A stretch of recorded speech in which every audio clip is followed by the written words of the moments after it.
പ്രവാസി കോൺഗ്രസ് പാലക്കാട് ജില്ലാ കമ്മിറ്റിയുടെ നേതൃത്വത്തിൽ പ്രവാസി ഭാരതീയ ദിവസം സംഘടിപ്പിച്ചു. KPCC രാഷ്ട്രീയകാര്യ സമിതി അംഗം CP മുഹമ്മദ് ചടങ്ങ് ഉദ്ഘാടനം ചെയ്തു. അത്യാഗ്രഹം മൂലം പെൺമുട്ടയിടുന്ന താറാവിനെ കൊല്ലുന്ന ഒരു കഥ, അതുപോലെയാണ് പ്രവാസികളുടെ സ്ഥിതി.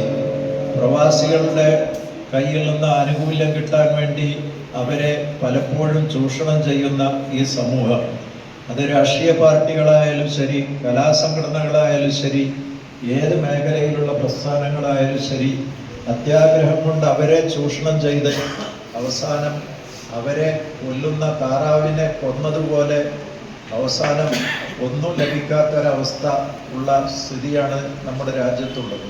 പ്രവാസി കോൺഗ്രസ് ജില്ലാ പ്രസിഡന്റ് സക്കീർ തയ്യിൽ അധ്യക്ഷത വഹിച്ച ചടങ്ങിൽ KPCC executive member CV Balachandran മുഖ്യപ്രഭാഷണം നടത്തി.